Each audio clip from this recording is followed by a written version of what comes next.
In this video, we are talking about Bob Iger's comments at the quarterly earnings and as well in the CNBC interview soon thereafter, all about accountability. What does that mean for this overall culture war that we're seeing right now? What does the accountability mean? There's a lot here, and we're going to discuss it. We're also going to talk a little bit about Reedy Creek, the wage situation over in Florida between Universal and Disney. We have a lot to discuss today on OG 55.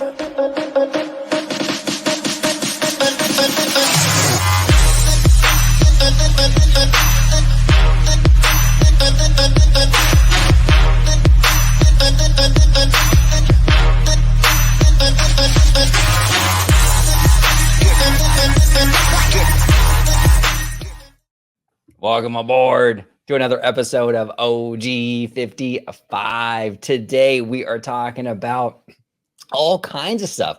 We're really going to break down Bob Iger's comments about accountability at that CNBC interview. There's a lot here to kind of break down. We're also going to talk about the union talks with at Walt Disney World. We're also going to discuss Universal and their wages. We have a lot to discuss today. But before we do that, I want to introduce my brother, my collaborator, Dr. Dre, producer Dre, the fire marshal.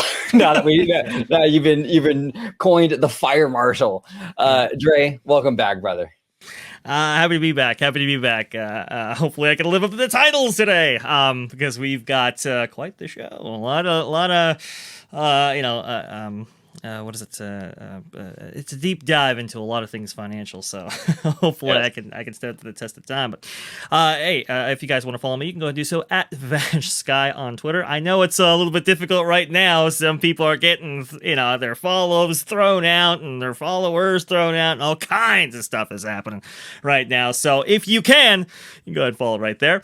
And if you want to see me, well, it's going to be on the channel you're watching right now, actually, at Orange Grove 55. We have some amazing shows on the program. Got some amazing ones coming up, by the way, but you can also find mine there as well at Freshly Squeezed, your source for juice, news, and info, squeezed fresh right from the Grove. Oh, gee, I think we should get into it. Let's dive right in. I'm going to share your screen, Dre. We're going to listen to the CNBC interview with Bob Iger. We're going to break it down. There's a lot going on here. Oh, yes, absolutely. This comes to us via Squawk the Street. There's a 4-minute clip here with an interview that Bob Iger did with CNBC. Very interesting, guys. We'll go through it piece by piece, because this is truly fascinating. Here we go. I mean, when it started, as you said, you were very focused on obtaining subs as quickly as possible. You did that. You seem to be moving away from that now. Not seem to, you are. I mean, you're not talking about sub growth in the same way that you were certainly 2 years ago or 3 years ago. You're talking now about profitability and about cutting costs to get to that profitability. Well, I think one of the things that happened was we got a little bit maybe intoxicated by our own sub growth. We said 60 to 90 million subs in 5 years. And so did investors, Bob, we blew through that took the stock up enormously when you kept exceeding those, until suddenly everybody starts saying, is this business ever really going to generate cash? Well, yeah, and he's exactly right. I want to pause at various points because, I don't know, CNBC might get mad. Yeah. But he's exactly right there. And to kind of refresh everybody's memory, everybody in the streaming game, whether it be Amazon, Netflix, Comcast, Disney, they were all in the sub-growth game. And Bob Iger was very, let's say, transparent about the fact that Disney would be losing money as soon as they got into the streaming game with Disney Plus back in 2019. I remember hearing interviews before its official launch that it was like, hey, we're going to lose money on this initially, right? But this is going to set us up for the future. And so everybody was on board with that, including large financial institutions, and including Wall Street and so forth, right? And then they weren't, to put it simply, Right. Especially once that sub game went down and profitability still wasn't achieved by places like Netflix. It was a real big concern, and the let's say the bleeding had gone in a little bit too much. So people, these same financial institutions that were on board with this strategy were very much like, stop the hemorrhaging. We need to actually achieve profitability. OG, but a fair characterization. 100%, 100%. Yeah, and Disney, like Bob Iger says here, they got a little intoxicated with the sub growth, and that's true. Disney absolutely did, but it wasn't even just Disney, like you mentioned. The Wall Street, Hollywood, everybody was in this arms race to get subs. Yes. And then it was like almost like the morning after, and people were like, what did I do last night? Right? It's like that hangover. It's Yeah. like now they're coming to the realization, like, oh man, we've got to actually make money on this stuff, right? Right. So yes, there was definitely everyone was sort of in this fog, just chasing subs, and then the fog was lifted, and now they're starting to realize, like, we got to, at the end of the day, we got to make money on this stuff, and that's kind of where we're at right now, so it's fascinating. They were on a roller coaster in which it was feeding on its own momentum, right? Because you get sub growth, then Wall Street would like that, the stock would go up, and you get sub growth, and people would pivot on that strategy based on how the stock was actually performing. So they go further into sub growth, and they go further into pumping the stock. This is how these things cascade. And unfortunately, Bob Chapek was in the middle of that, and that was likely one of the big reasons why he's no longer there, with other reasons, let's say. Right. But let's go ahead and carry on. But before that, we blew through that in a year, and suddenly everybody was on board with this meteoric subrise. Right. And that it would continue. Others followed you into the market as well, though, at fairly low price points. And we points. leaned into that because it seemed like that was the primary metric that we'd be measured by. Now, we also said at the time we'd be profitable in 5 years, which coincidentally is the end of 2024. We reiterated that yesterday on the call. So now, as we've looked to basically becoming profitable and figured out how do we do that, it's clear to us that we do have to continue to grow subs, but it's not just about that. We have to have the right pricing. I talked yesterday about promotion. We have to have the right marketing. We have to have the right content. Yeah, he says pricing, promotion. OG, do you? It's kind of interesting. We heard that Iger was not a fan of the price increase that Chapek levied, but in December, right? And that the company was gearing towards, especially when it comes to the introduction of the ad tier for Disney Plus. Do you think that Bob Iger? I mean, obviously those things were implemented, but do you think Bob Iger is a fan? Do you think that kind of thing those things will continue? Do you think there will be a retraction on that at some point? What do you think right there? Because that's a very interesting comment there.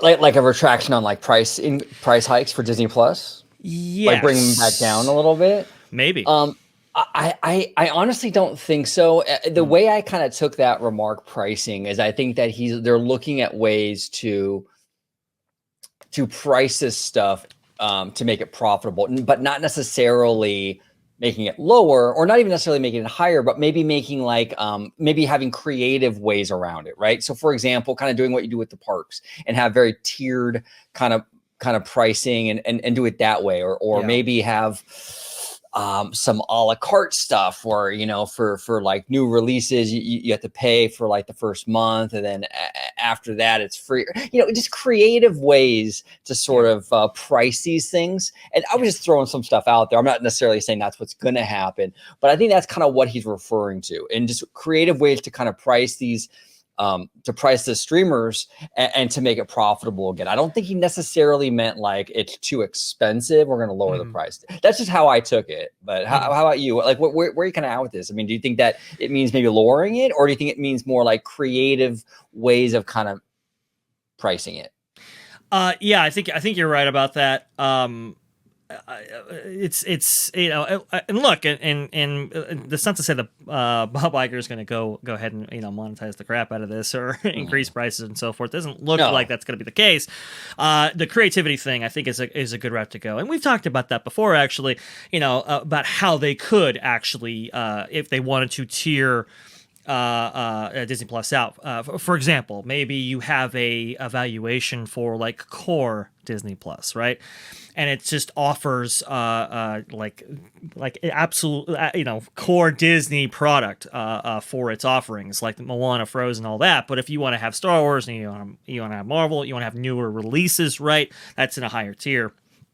and so forth. That's a way you could actually do that. The a la carte method, like you mentioned before, the kind of being able to purchase films maybe while they're still in theaters after a certain run, maybe that could be added to it. There's a lot of ways you can do this, but I think having a kind of a parks mentality I think is appropriate, because look, listen, for the parks we kind of understand this well, right? Where you have an annual pass and that gives you unlimited access to these parks, or within limitations obviously, and at that point you're kind of selling the cow, but you could be selling the milk, and that's why they're shifting towards ticket holders, right? Or they're shifting towards people who are paying per day.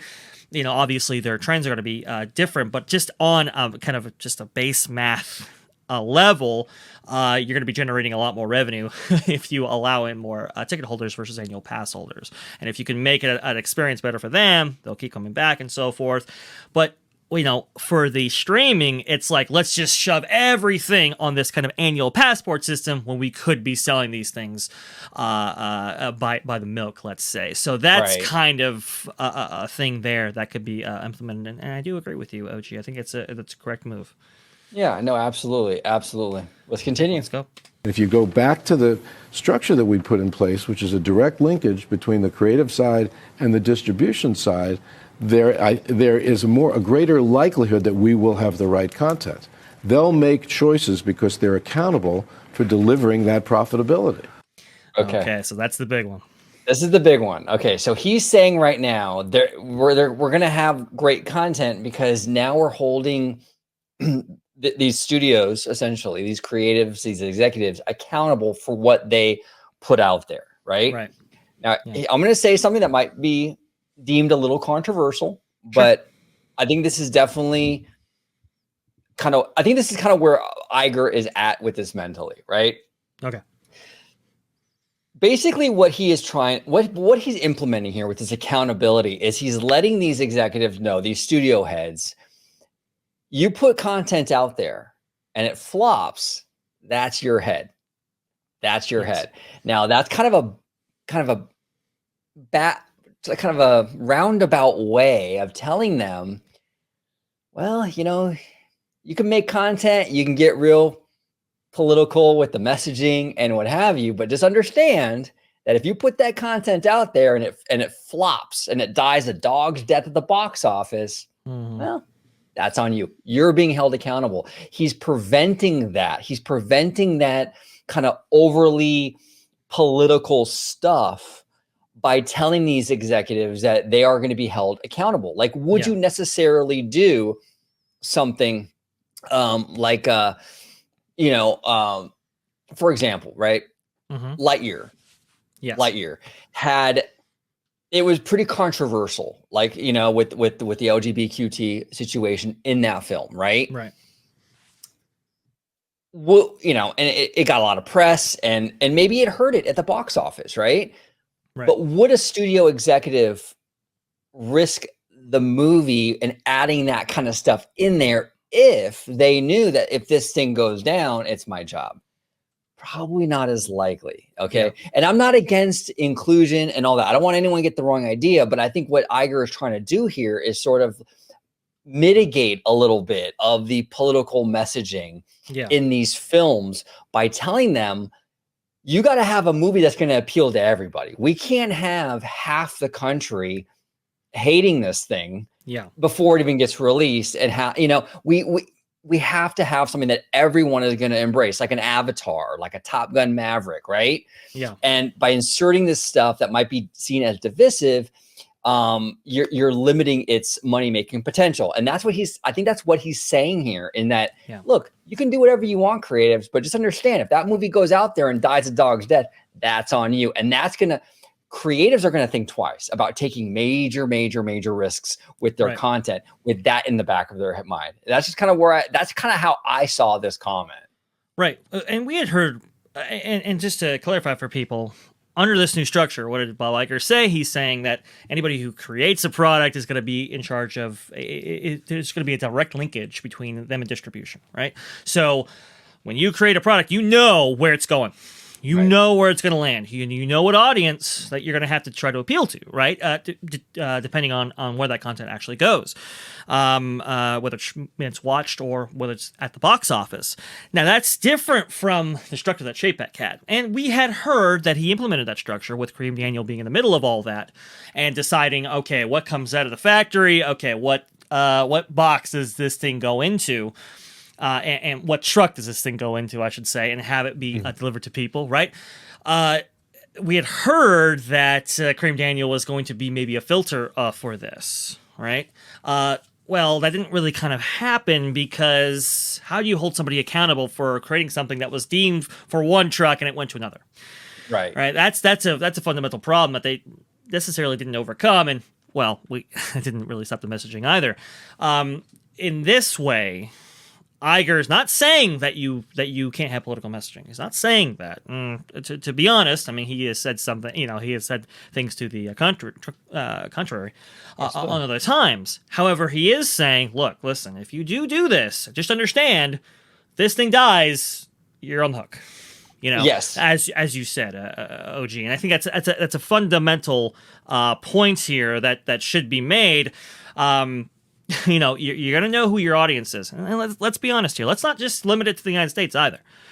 Well, yeah, there are that's films a huge that part have of been, it. there are films that have come out that, don't play well in, Brazil, Latin America. There are things that don't play well in India. There are things that don't play well in certain parts of Africa, let's say, right? And it's like, hey, look, listen, if we're going to have 4-quadrant budgets and 4-quadrant storytelling, you really do have to be 4-quadrant. These have to be immutable stories, and he talks about that further in the interview. These have to transcend culture. These have to transcend language. They have to transcend even gender or race or age even, right? They have to be stories that have immutable characteristics that have these things live on, so to speak, similar to what the classics that Disney has produced for almost 100 years now. Go ahead, OG. Well, yeah, no, exactly, and that's exactly what I was kind of getting at. Where it's like, he's telling the creatives like you got to create content that has the best chance out there to be successful. Correct. And a lot of stuff. Look, here's the thing. When Bob Iger was CEO the first time, right? Yeah. He cut the LGBTQ scene out of Lightyear. Now, Bob Iger's a progressive guy, okay? No bones about it. He didn't say you had to cut that scene because he's anti-LGBTQ. None of that. It was because he knew that wouldn't play overseas necessarily in some territory, in some countries, right? Mm-hmm. That's why he did that. And then Chapes came in and he had the situation with, the Florida bill and what have you, and they reinstated the scene. And then sure enough, there were countries that said, you know what, we're not going to play the movie. Yeah. That's the kind of thing when you're holding the studios accountable. That's the kind of thing that they're going to think about now when like, okay, I'm on the hook. So am I going to put that scene in there and not get played in China? That's going to affect my job, right? And it is. Yeah, exactly. And this isn't like, I'm not trying to make a statement like it's bad to have those scenes in there. Inclusion is a great, beautiful thing. Right. I'm just saying I'm analyzing it from the business perspective and like kind of where he's going with it. And I think that's he's kind of trying with the accountability thing. He's trying to mitigate risk. He's trying to mitigate having these films be like, talked about necessarily negatively prior to the release. 50% of the people in the country love it, 50% of people hate it before it's even in theaters. Exactly. He's trying to mitigate that by when he's telling these executives it's on you. Let's go ahead and play a little bit more because I think you're exactly right, OG, and I think there's evidence to suggest that this is exactly what he is talking about right here. So let's go ahead and play it just a little bit more. Right. All understood. I want to actually ask a couple of questions specific to that you discussed yesterday. You said on the call you're going to lean into franchises. You've been too aggressive in promotion. What does that mean? Well, we're sitting in front of this lovely poster. This company possesses and has made some of the all-time great franchises. The 5 highest-grossing movies of all time came from this company. 2 of them, by the way, from Jim Cameron, Avatar. And obviously Marvel has contributed to that as well. These are stories, I guess you'd call them, that are very valuable globally, that are leverageable across multiple businesses of ours, that have a long life. Avatar 1 was just on Disney Plus, did extremely well. You look at the movies that we made years ago that are still performing extremely well on new platforms because there's we say they're evergreen in some form, but because of the audiences that we make them for, and that audience is constantly being regenerated, literally new generations. But do you? Yes, and that right there, I think, is key. What is he talking about? He's talking about evergreen material, right? He's talking about stuff that transcends time. And this has been my biggest complaint from the studio lately, because it seems that Disney has kind of lost that a little bit, and it's kind of fallen prey to the Hollywood culture, let's say, the entertainment culture out there in Southern California, where it's not really, I mean, and you'll hear these quotes from creators all the time where they say, oh, well, we want to go ahead and have it be, we want to have this thing that we're making be representative of the world that we live in. And it's like, but is it though? Because it seems like it's only representative of the world that you live in. Oh, we want to be inclusive. We want to include people. Do you really though? Because it seems like you only want to include the people that you want to include. And this kind of, I don't know, this emphasis on the audience, just as a kind of this kind of universal human condition storytelling has been lost a little bit because of that, right? It's just been a little like, this stuff doesn't play in other countries. This stuff doesn't play in portions of this country. This stuff doesn't, this stuff is very contemporary. Right? It's very kind of, there's a postmodernistic aspect, obviously, but this stuff is just, it's not as leverageable as Iger put it, right? Across all of our brands, across all of our sectors. We gotta pull this back a little bit. We have to go back to creating universal storytelling, and honestly, these films are budgeted to do that, right? These aren't art house $200 million movies, Oh, exactly, right? These aren't films for the small scale for the small film festival. These are films that are playing in dozens of territories and in thousands of theaters and so forth, right? And if they're going to be budgeted like that, they have to have a return like that, and that's what he's talking about. That's what he's talking about. And that's why that's why they were making decisions. A lot of people got on Iger for cutting out the scene in Lightyear and what have you. And I was telling people back then is he's not cutting it because he's hateful or anything like that. He's cutting it because he is a smart businessman and he knows that we include that. Countries overseas are not going to allow that movie in theaters, and that's gonna kneecap the movie. It is. And look, I think that when you, like you mentioned, Ray, when you have a movie, an animated film that's budgeted at like $200 million, it needs every country it can get to be successful, right? You want to have every opportunity you can have, and it does. And people will say, well, we shouldn't be changing ourselves for that country and so forth. And look, I am receptive to that. Absolutely. Obviously, for sure. However, it's do or die right now. It's crunch time. Right. And if these things are to have an extended life, we really got to be thinking past ourselves in some instances, and that's whether you're for this position or not. So it's a fascinating dynamic here. He goes on about accountability, which is the heart of this conversation here. So let's play it. Pull away from general entertainment, though, under this new guise where you're trying to obviously save some money? Look, I like general entertainment in the sense that there's a lot of quality there, and in fact, we make a lot. The Bear is a great example of that, or Old Man, what FX makes for us, what Searchlight makes for us. You just look at the Academy Awards. Yeah. We want to curate that more aggressively. When I say that, that's primarily because in order for us to be more profitable as a company in this business, we have to reduce our expenses. We talked about that yesterday. In order to do that, you have to make some choices. I happen to believe because general entertainment is not as differentiated. And look, there are 7 or 8 platforms in the streaming business alone that are in general entertainment. That's a tough business. Sorry, I do apologize. I got a little No worries. OG, you there? Yeah, I'm here. Sorry. business to be do apologize. in the streaming business alone that are in general entertainment.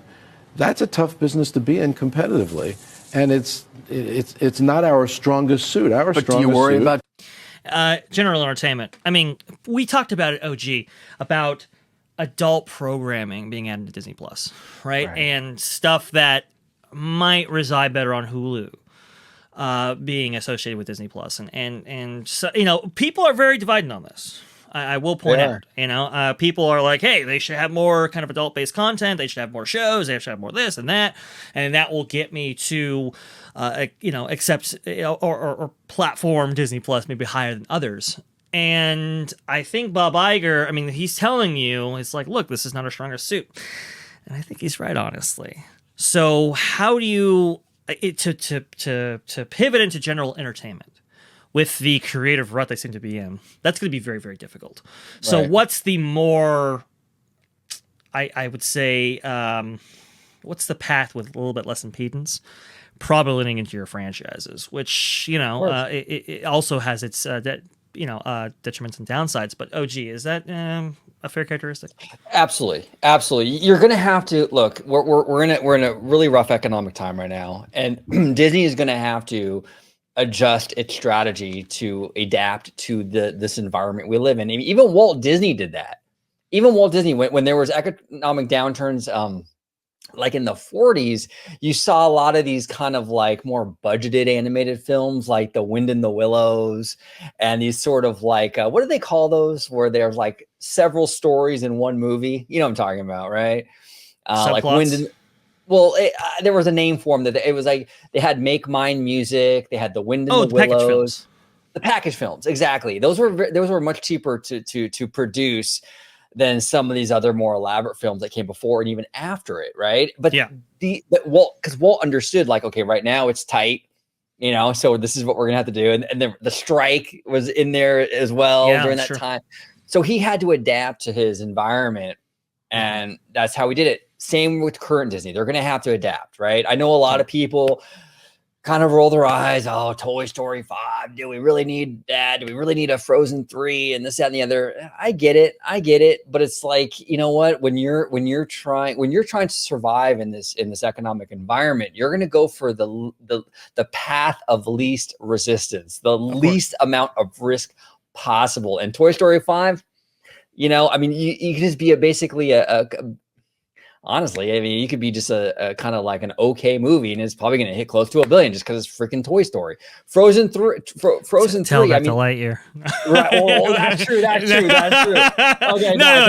Well, that was an offshoot, so I'll give it to you. But you know, it's true, right? It's a good point. That's a good point. But like, Frozen 3. I mean, the last two Frozen movies made over $1 billion. I mean, that's a very risk adverse sort of move, right? And so these are things. This is in this environment. That's what they're going to lean in. And then, hey, look, when the economic times get better and there's a little more wiggle room to get a little more risky, that's where they can go in there and really experiment maybe a little more. But right now, they're going to go for the sure freaking thing, and it's Toy Story and Frozen and Zootopia and every other hit franchise they have. They're going to lean into that. And I think, not directly, obviously, but it's sort of an admission that Disney brand has been a little bit hurt over the last few years, right? I mean, there was a time when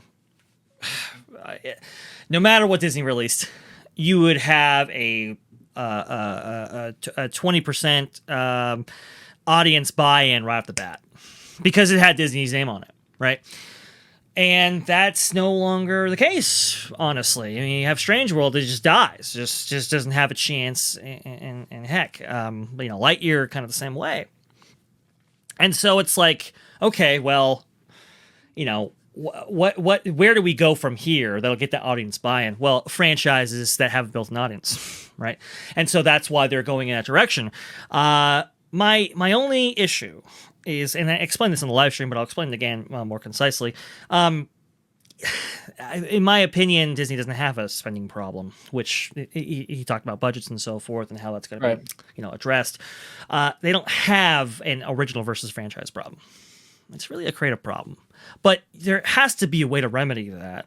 And I think with the emphasis on accountability, while these franchises are being given a second birth, right? I think that is the best way to do it right now. And it doesn't have to be necessarily politically driven. It could just be, hey, look, you just didn't appeal to your audience, so we had to let you go. Whether it be, bad story points, bad characterizations, and so forth. It doesn't have to necessarily be politically driven. And it kind of handles all those things, right? And I think that is appropriate. I mean, look, listen.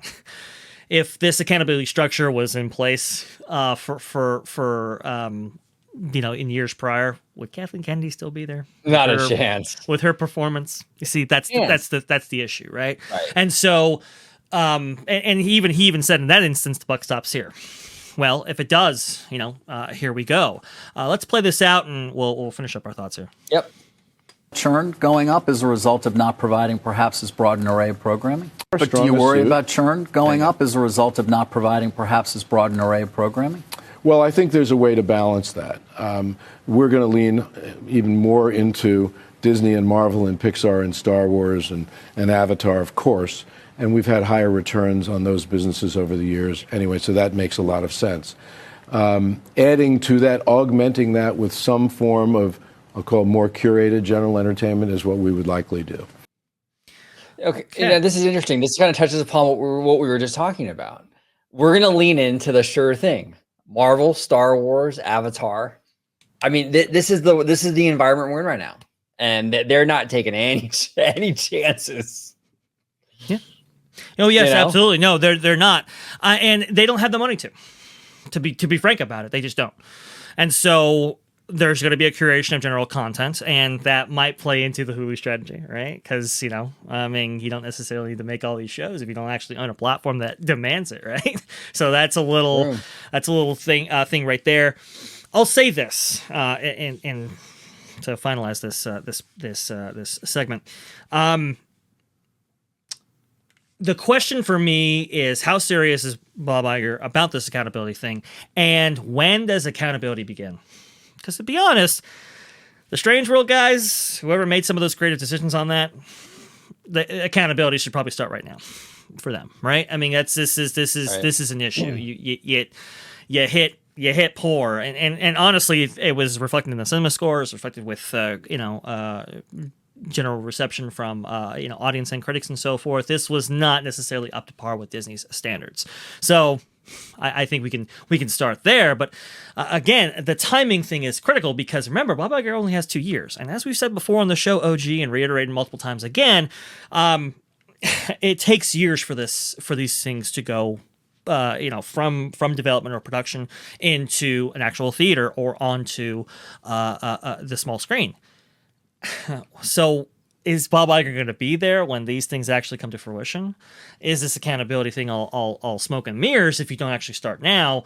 That's a really big question for me. And so right now, I think where Disney's at, obviously actions always speak louder than words, but right now Disney really needs action more than words. Yeah, it would be. I agree with you. It needs to start now. So if let's say Disney Animation, let's say their next movie, Wish, right, which I think looks fantastic. I'm really excited for that movie. But let's just say that movie dies a dog's death at the box office, right? Mm-hmm. And has no streaming life, let's say. Right, no legs on streamer. Okay, well, accountability. I mean, I know that Iger wasn't there for some of that, but hey, the movie got released on his watch. And it's time to hold some people accountable. So, yeah if I was Bob Iger, I think you have to start now. Like you said, he's only there for 2 years. Even if he gets extended, so maybe it's going to be 3 years. Yeah. Animated films, for example, take about 4 years from beginning to end. Yeah. Okay. He's not going to have 4 years. He can't, the accountability can't start on films that are starting today. The accountability needs to start with the stuff in the pipeline getting released this year, getting released next year. It needs to start now. And I think it does. I think it will, to be honest. I really do. I can't imagine him waiting like that. I think the results need to happen now. So I think there's an urgency there, in my opinion. But who knows? I mean, he didn't really give a timeline. So it's true, and it's gonna be fascinating. That the accountability stuff was emphasized, even on the earnings call and the earnings material. You'll remember that slideshow that they actually produced, right, and provided. We actually, clipped that on the show. We looked at it and said accountability right up there. So this is Right.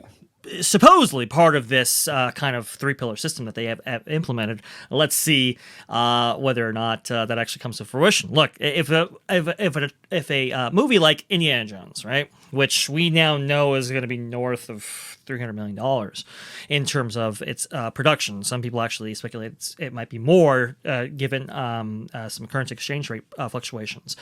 But if that movie dies and it's $300 million plus, heads got to roll. They just have to. Gotta roll. It there's just no way. We've heard pray tell that Kathleen Kennedy might be retiring after that. Okay, but Kathleen Kennedy's not the only issue there, is there? Right. If you have a movie perform as badly as it could.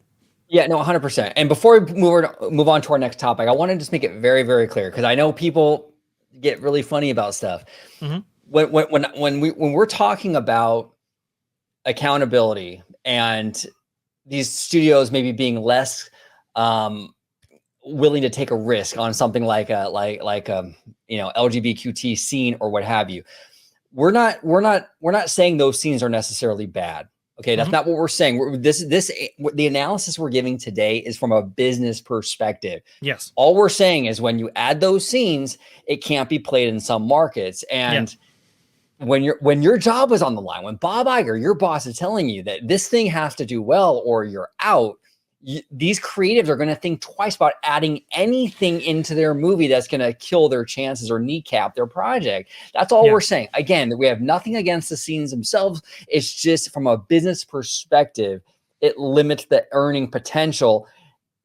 And at a time when accountability is king, that's maybe something that you're going to think twice about when you're creating projects. And you have to consider that a culture that exists where accountability wasn't as emphasized and how you have to emphasize it on the CEO level like you do, right? That's an issue. And I think JPEG was looking to correct that. One of the ways that we was going to, though, was, we're going to put everybody on short-term contracts, and you're going to be performance-driven. Whether or not we renew is going to be based on your performance. That's a difficult thing for entertainment to swallow. Versus, hey, look, listen. If you put out those signs at Disneyland Resort and they're not spelled correctly and we have to go ahead and fix your spelling mistakes, you might not be there anymore, right? That kind of stuff. It doesn't have to be politically driven. It just has to it has to just work in the market that this stuff is actually built for. It has to 100%. Bring in audiences, and not just now but in the future. And if it doesn't do that, like every other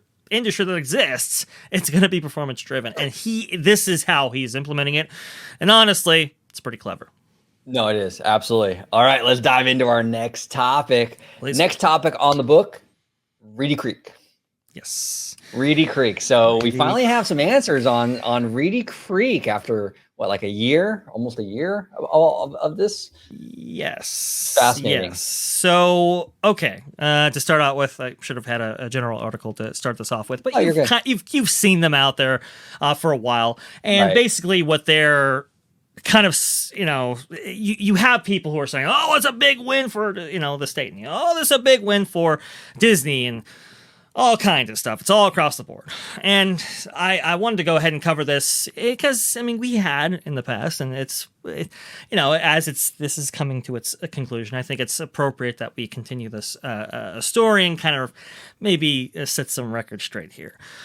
The reality of what happened, and we'll go over the bullet points in a moment, but the reality of what happened here is the big thing is that the board, the 5-person board, will all be DeSantis appointees and approved by the Senate. Those things are crucial. We'll get that in a moment. But the control of Reedy Creek is very much out of Disney's hands, and that is the key point to take away from this. And that really sets up what the changes that follow here, because a lot of it's just, hey, they retain a lot of stuff. And so people are taking that and saying, oh, this is a big win for Disney. Not so. It's where you start from, and it starts from the top. And I think that's very, very crucial. And some people are actually dismissing that out of hand, saying, "Oh, well, they'll go ahead and they'll file a court case against the state here because of lack of representation and so forth, and they'll get that provision thrown out." Not necessarily. Okay. Well, and they're not going to do that. The I think his name is Jeff Vaughn, if I'm not mistaken, the president of Walt Disney World. Right. His statement saying he's excited to work within this new framework and they're committed to quality. That was Disney saying we're done fighting. Exactly. And they're done. They're absolutely done. There's no court. There's no lawsuit. There's nothing. Right. And here's the thing: Disney had a role in this outcome. They were working deals out in the back, in the shadows, basically. Disney, DeSantis, what have you. And this is the deal. This is the compromise they came up with. And that's why Disney's not fighting, because they were part of this. Now, here's the thing. I've been very critical. Dre and I have done a million videos on Reedy Creek, and all the videos are out there. I've been very critical of DeSantis and this move. I think it's, I don't know. In my opinion, it just seems a little vindictive. I haven't been on board with it the whole time, but I'm going to call it as I see it. This was not a win for Disney, not a total win for Disney. I mean, anyone saying this is like, oh, this is a huge win for the Mount. It was not a big win for Disney. Okay. Yeah. And I'm not even on DeSantis' side with this whole thing. I wish this whole thing wouldn't have happened in the first place, but you got to live in reality. Okay. This was not the best outcome for Disney. Now, was it the worst outcome for Disney? No, it wasn't. This is definitely not the worst thing that could have happened. This is definitely kind of in that middle area. It's clear that, they lost a little, they lost a little, but they could have lost a lot. Right. So in that respect, okay. So maybe Disney won in terms of like, they mitigated their losses. Right. Yes. They won in that regard, but an outright win, like, oh man, DeSantis really got a beating. No, he didn't. DeSantis won overall. Disney won by mitigating what could have been even worse. Absolutely. But Disney, at the end of the day, still lost, because you know what? It's not what it was before. It's not. And this was put out by, I believe, the state. I had to clarify. I had to actually see where this was put out.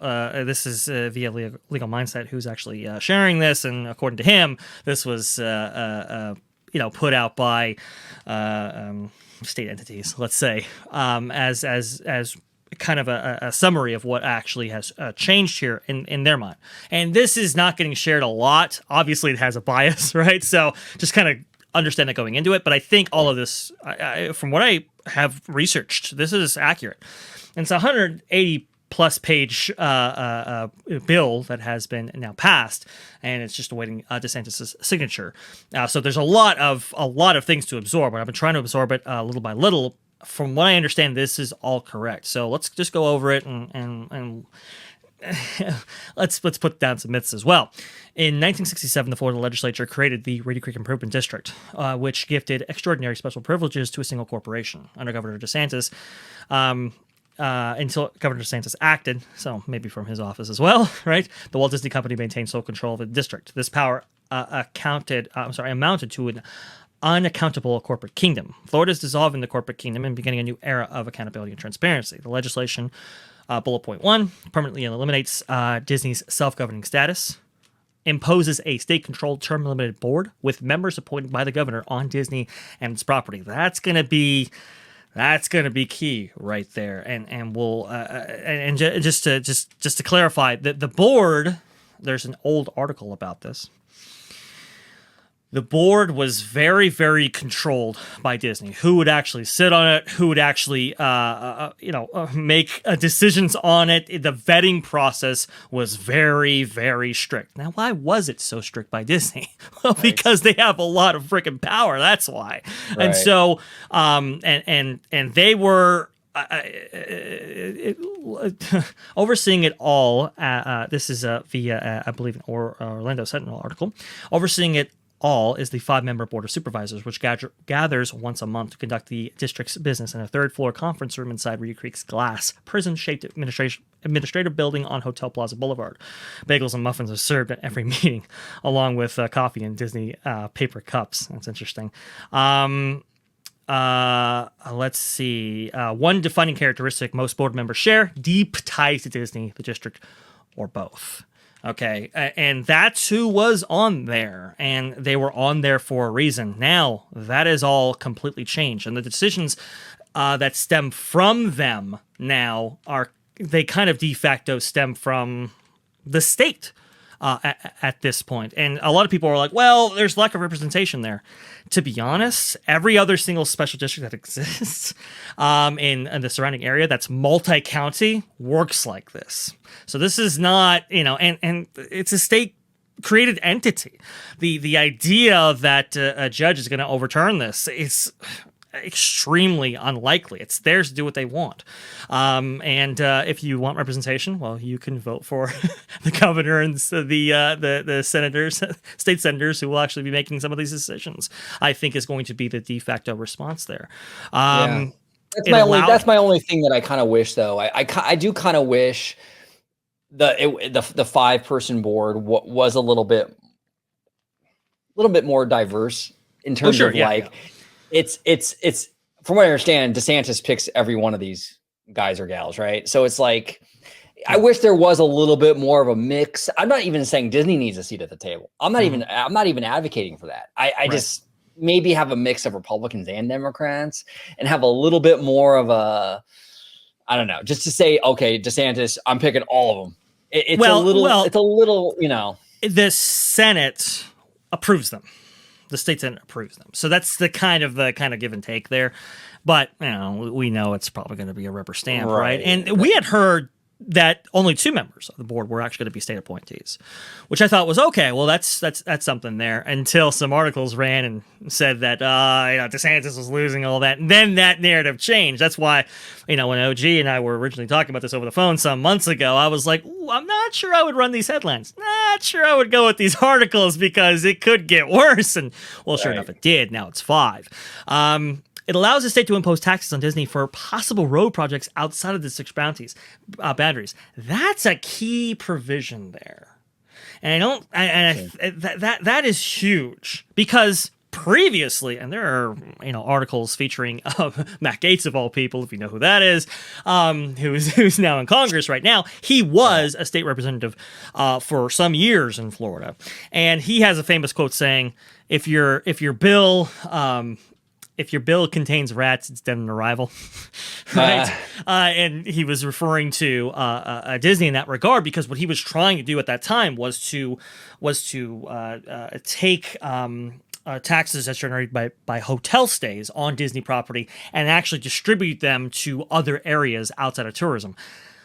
That died. It faced tremendous opposition. Even that was heavily controlled by the previous RCID structure. Now that there are some definitely cracks in that foundation, and more could actually stem from this 5-member board being part of this whole thing. This is a very kind of key provision. Do you think that's fair though? Like this hotel money going to things that are outside of. Every other state, those cities and counties that or state that impose those taxes, they can use those funds how they see please. Yeah, that's true. And I always found it weird how it's like, well, why does it have to stay in tourism? Can't it help some other thing? Can it go towards other things? I kind of found that a little strange. How it's like, what now we control the taxes that are collected and how those are actually appropriated. Isn't that kind of the reason why you have a state, a representative system of government in the first place, in order to apportion those things out and not have it be controlled by any industry or whatever? That's it's just it was a little strange to me, and that was a big source of contention. This is going back to the late 80s about this whole thing and how the RCT structure, let's say, didn't include parts of the community around it, right? To put it generally. And you have to think too, OG, if there were just dirt roads around Walt Disney World and you couldn't actually get there, that'd be an issue. That'd be a problem. Obviously, you benefit from those roads, right? Right. So the ability to tax the district in order to, make any highways or roads actually go to you, within reason, maybe that should exist. Again, this gets into the conversation of taxes and so forth, but I'm just telling you from an objective standpoint, that's a big deal that a lot of people aren't covering that I wanted to cover today. Absolutely. And I have a question for you. And this is really, we have no way of knowing until it happens, but sure. So do you think we're going to see, because right now Reedy Creek runs all the infrastructure, right? Like, so that, when you're driving down these highways, the medians, if they're maintained or not, right? Like, is it grass, like overgrowth in the medians or what have you? All that kind of stuff now that the state's going to basically run, right? In your opinion, with the state running it, do you think we're going to see sort of a little slip in terms of the maintenance that from what we're used to maybe when it was Reedy Creek? Or do you think it'll pretty much be the same? Or okay, so to clarify, and I think you made this point, I just want to clarify with the audience because it can get confusing. Yeah. All of the district's powers, or at least most of them, there are some single provisions, but most of the district's powers stay with the district. So if it's the maintenance of roads, that still falls under the RCID and its structure. And it's key who backed DeSantis' proposal for this. One of those was the Reedy Creek Fire Department, right? And one of the reasons was because for longer than we've been covering OG, I didn't actually know this, but going into the historical research of Reedy Creek, I guess there have been a lot of complaints from previous Reedy Creek Fire Department chiefs and so forth, and some employees of that division, that they were getting subpar funding for services that they provide, EMS as well, for the entire district. And we had read and heard about those things in articles before. We covered them on this channel, but they endorse this whole thing because they felt that they weren't being heard by board members. And you can actually read this in articles going back some years, actually. Yeah. And so I think there won't be any drop in maintenance when it comes to the RCID, because they could. I think I think the apportionment will change in that respect. And here's the other thing to understand too: where the RCD actually sits actually has very big impacts when it comes to the ecological foundation for Florida, especially with the Everglades and so forth. And maybe Disney of the past, you trusted them. Disney of the present, maybe there should be some back and forth there. So this is how these things get very, very complicated and very, very complex. Yeah. Yes, they lost the ability to build an airport. They lost the ability to build a nuclear power plant. Actually, if you look in some of the finer details, they lost the ability to build like a stadium and some other facilities. You might say, oh, well, that's nothing. Well, they used to have a racetrack out there that would be excluded with these new provisions as part of this new Reedy Creek Improvement District. I haven't memorized the name of this new entity. So sorry, I do apologize. Something oversight. It's a very tourism and oversight board or something. Yeah, it's pretty generic, right? So I'll get it to you, but this is saying right here, creates an avenue to compel Disney to contribute to local infrastructure.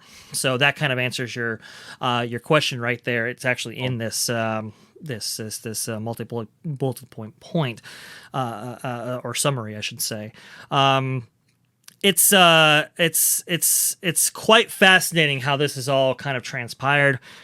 My view is, I think this got kind of, let's say, problematic after Epcot was dropped, right? After Disney said we're not going to build Epcot, this probably needed to be amended at that time. Obviously, their donations towards certain politicians in order to maintain the structure across the political aisle, by the way, had gone up and up and up, because I think they realized how valuable this actually was. And I'm not saying I'm not saying that this is going to be devastating for Disney. No, I don't think it will be. It's an inconvenience more than anything, I think. I think so, but the ability to get things just kind of rubber stamped, like let's say alcohol licenses or building permits and all kinds of stuff, that will be adjusted here. That will take a different form, and I'm not saying it's going to be as bad as Anaheim, but now you have people to. Well, I mean, the previous, the previous segment, right? The theme was accountability. Now you have people to, be held accountable too, right? Right. And this will change a lot. But this characterization that somehow DeSantis lost in this, I think is. Oh, he didn't lose. No, and I wasn't even like, I'm not, and Dre, I was not even on his side with this at all. Yeah. Like, I thought this was a bad move from the jump. I thought it just reeked of like, okay, we're going to punish you for, look, Chapek, he shit the bed. I get it. But I just felt like this was a kind of a step too far. But in no universe did DeSantis lose. And here, look, the reality is, this is what we have now. So the board and all that, I'm rooting for them because I want what's best for Walt Disney World. So look, let's I hope the board and Disney and all that, they work together to make the best possible environment for the Walt Disney World Resort. We have what we have now. We got to deal with it, and let's just move forward together and do the best we can, and that's really where it comes down to now, So and I'm also very curious too, because right now Disney stopped all donations, right? Because they were under Chapek, which is such a shit show. But they stopped all donations. Well, now you have this 5-person board. Very curious when donations start up again, because they will. They will. How that might impact some of this. Oh, of course. Oh, absolutely. He's going to definitely funnel money. I mean, they do it in Anaheim. This is not the end. No, this is merely the beginning, right? I think this is cleanup, and the reason I characterize it this way, I kind of viewed the whole situation as, let's say a guy goes to a gas station, right, and he lights a cigarette, puts it on the ground, and it starts a fire and blows up, right? Well, obviously, shouldn't have started a cigarette next to a gas station. That was stupid. But what if that gas was improperly stored and didn't, wasn't consistent with codes and so forth that would have maybe prevented that? Now who's at fault? It's kind of this kind of thing here, this back and forth, and you can debate it for a long time. But I think this was coming, and while this incident may have been the catalyst, I think it was always on the way. To be honest, it's unfortunate how it happened, but I think this is what's going to happen. Also, too. There was a provision that was mentioned in another video from another place, and I don't want to mention them because I don't want to put them on blast. I don't want to do that.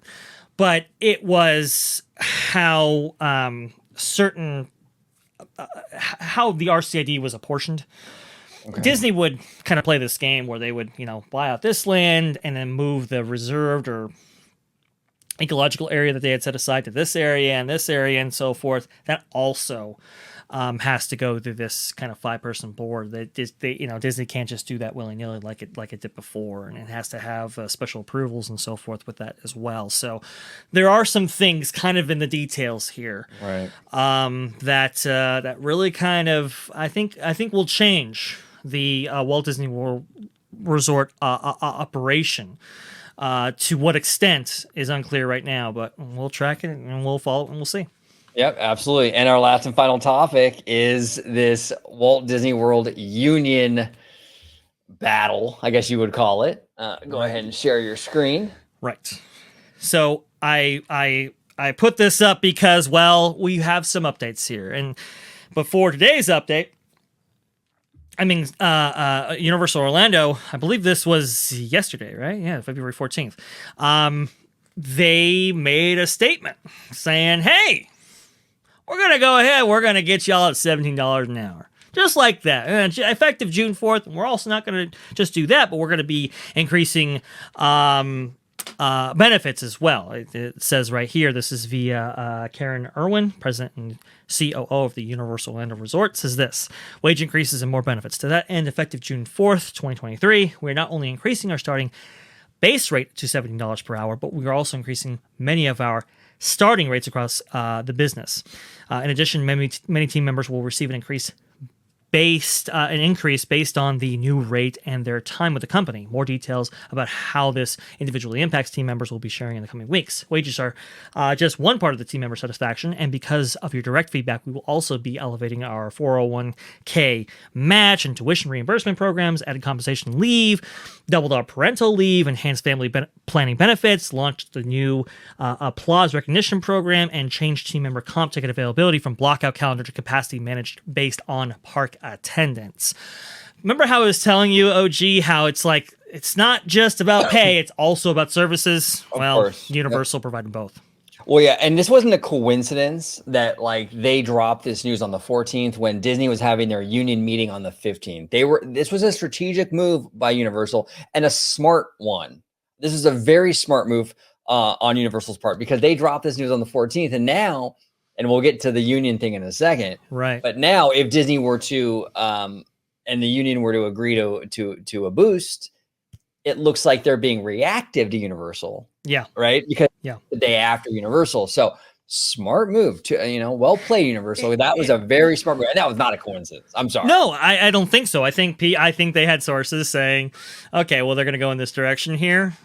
When it comes to the negotiation of the services trade union, right, and Disney, well, okay, we'll go ahead and beat them to the punch here. And we thought, OG, that this would, maybe lead to an increase from Disney as part of their negotiations with this, craft services trade union. I'm butchering the name. Sorry,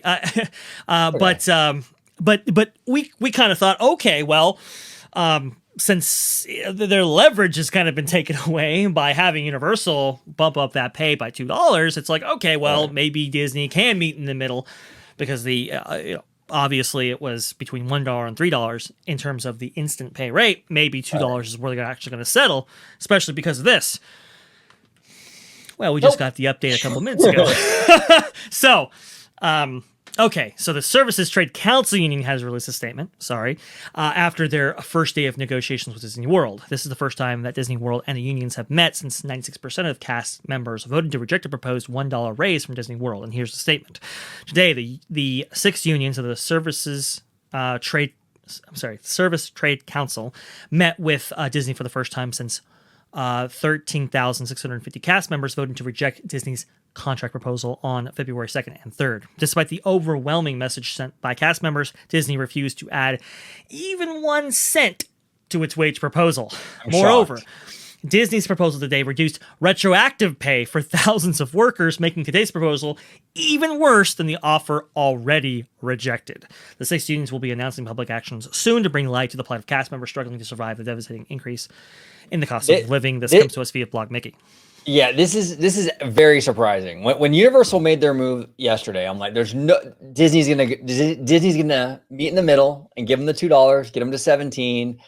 Okay, the competition's doing it. I thought it was pretty much a sure thing. Well, that's why, with Disney, nothing is ever a sure thing, one way or the other. I gotta say though, I don't know. And look, I don't know the internals, right? I'm completely upfront. I don't know Disney's internal situation. They're digging their heels in pretty hard on this one, so there must be a pretty good reason why. I'm assuming that they won't budge on it. Mm-hmm. I don't know, but in my opinion, I think it's bad optics. Yeah. When you have the competition saying we're going to pay you, we appreciate you, the 401k, yada yada yada, and then Disney's like, nope, we're not going to budge even a 1 penny on this. I think it looks bad, and it makes me wonder, like, what's the situation here? Now, look, a lot of people get on Disney and be like, well, why don't you just do what Universal does, right? Look, and I've kind of always like, well, Disney has way more cast members. That's why I think when Disney was furloughing people back during the pandemic, it was a different situation with Disney than say Universal, because Disney has cruise lines and more parks and the whole thing. You're probably talking about I mean, you're probably talking about roughly 200,000 cast members across all product lines.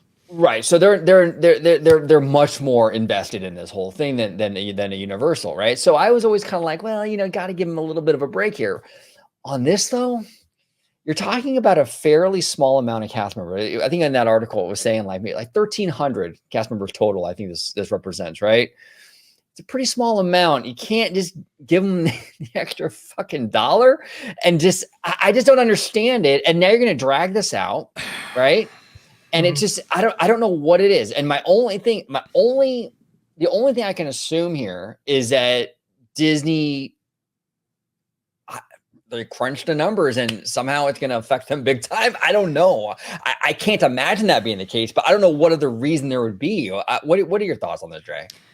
It's got to be a problem of scale. I mean, you're talking about 45,000 cast members. That's it's 45.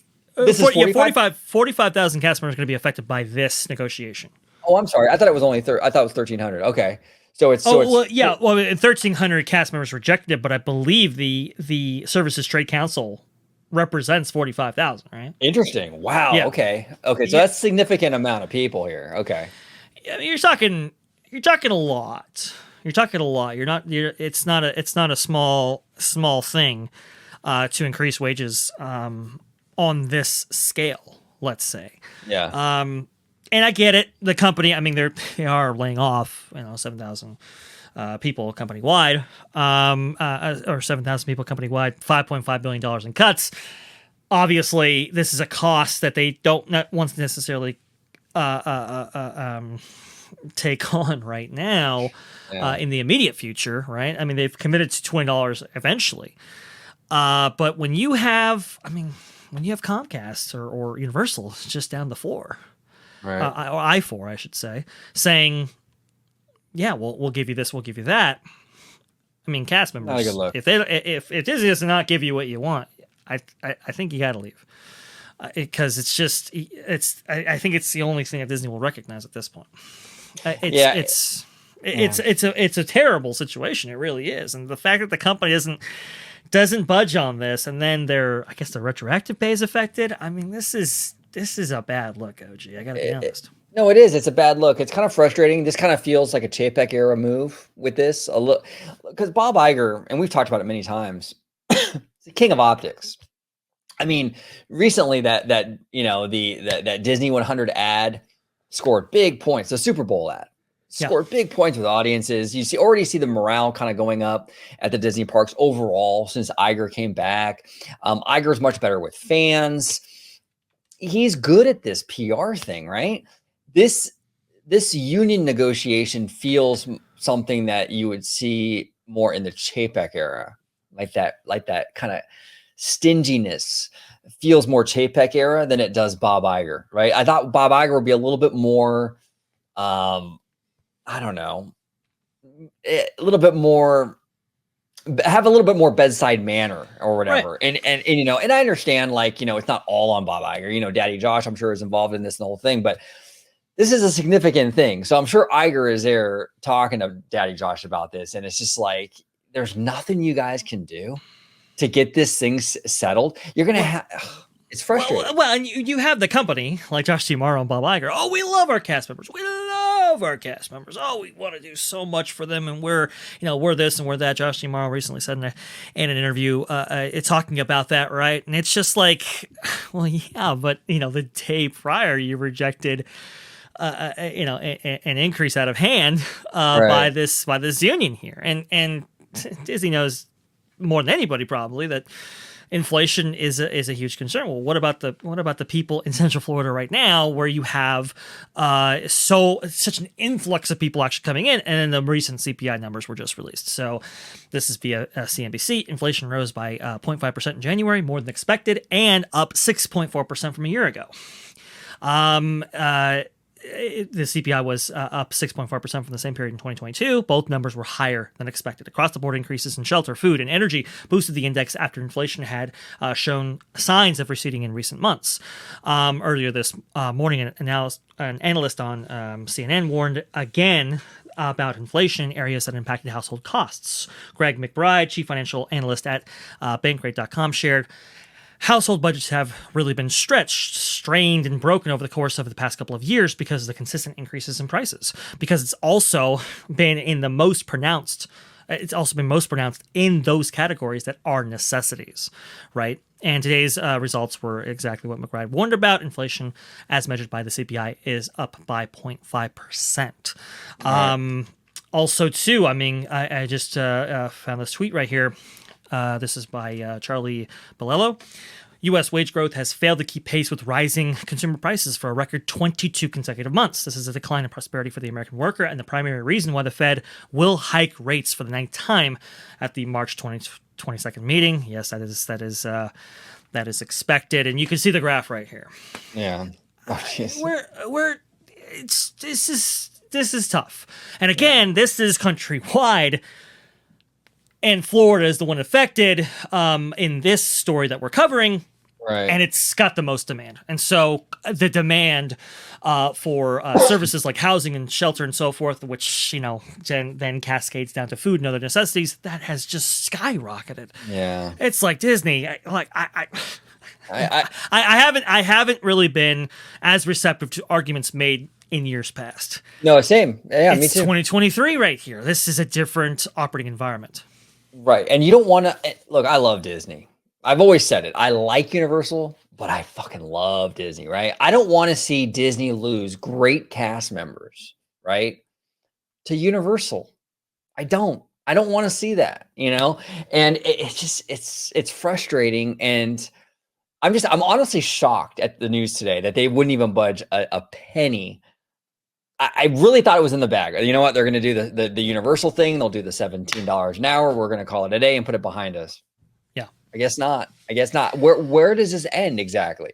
Where does this end exactly? I mean, I don't know. It seems like they're really just like it's a wall. It is. And then you have a potential strike. You know, and I understand there are bylaws and so forth, but those are all provisions as part of a previous agreement that's no longer going to be in effect coming up here. They could do whatever they want. They could strike. And then now it's like, this is Walt Disney World, and you're talking about the potential for dozens, thousands, just a huge number of cast members not be able to provide facility services.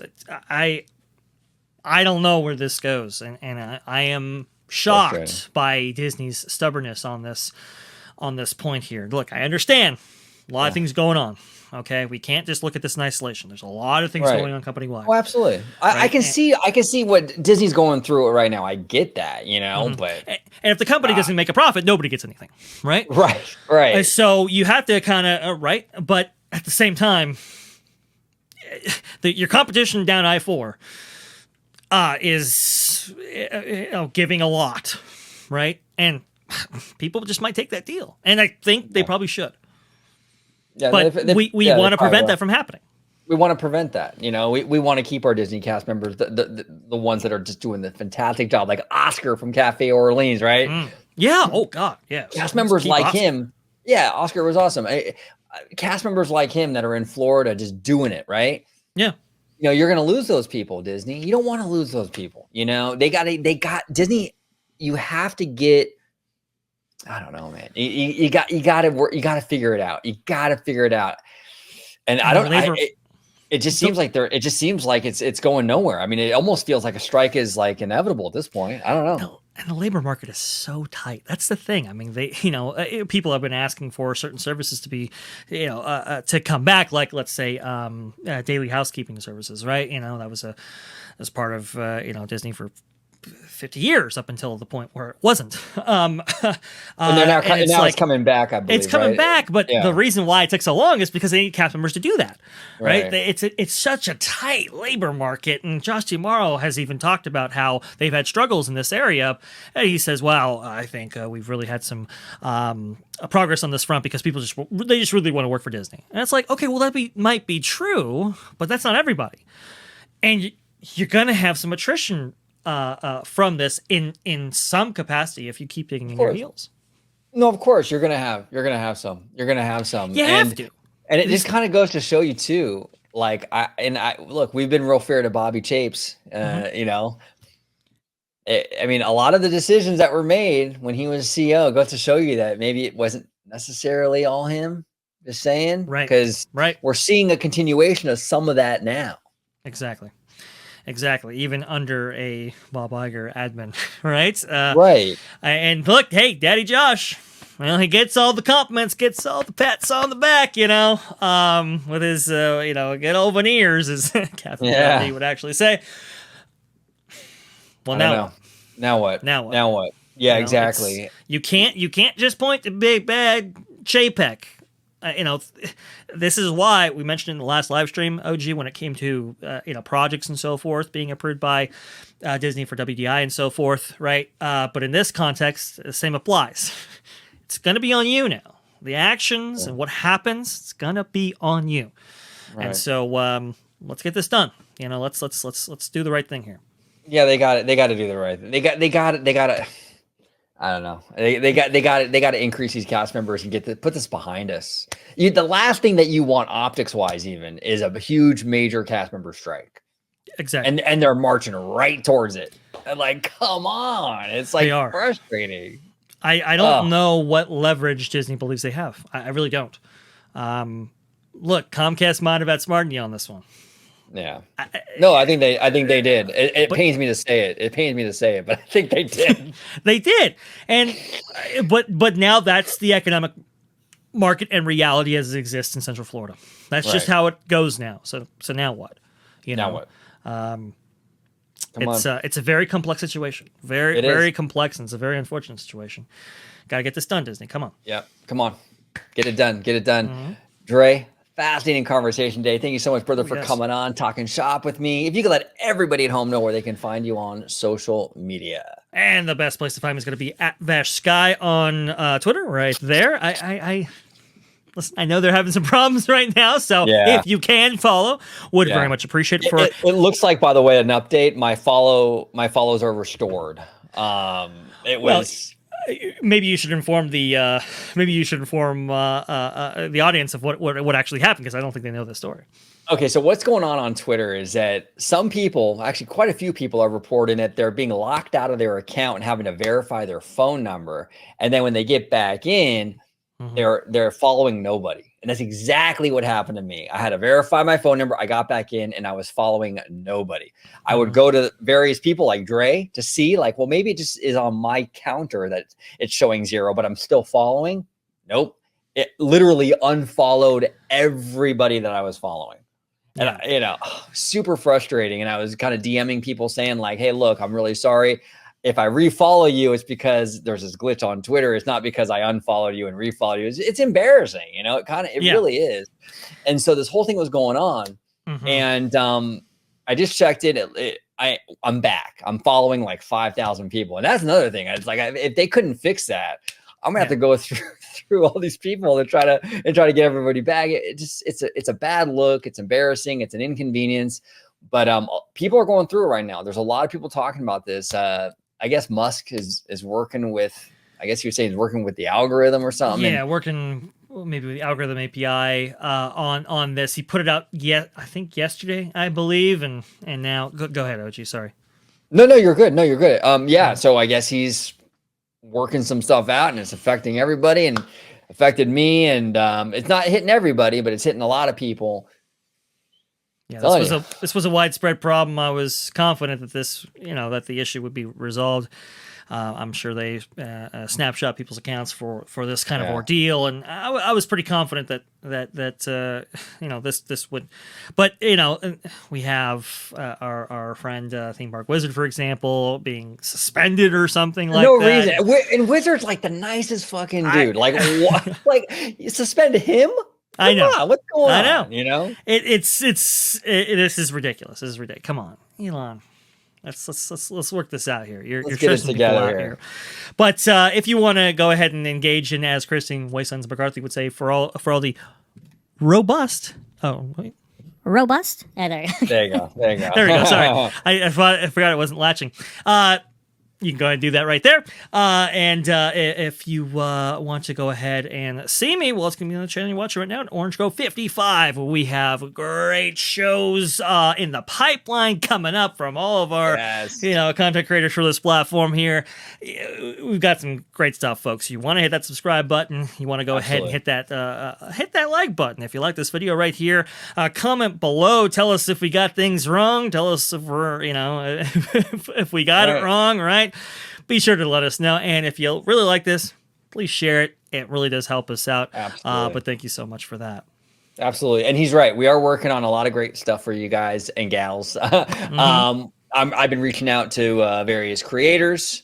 I'm not going to name names because just in case it doesn't work out, I don't want to put anyone out there but we are reaching out to other creators to come on and talk shop with us. And we have something special with actually the host of Story Geeks on the channel, Jay, coming up. That's gonna be super fascinating, which is actually parks related.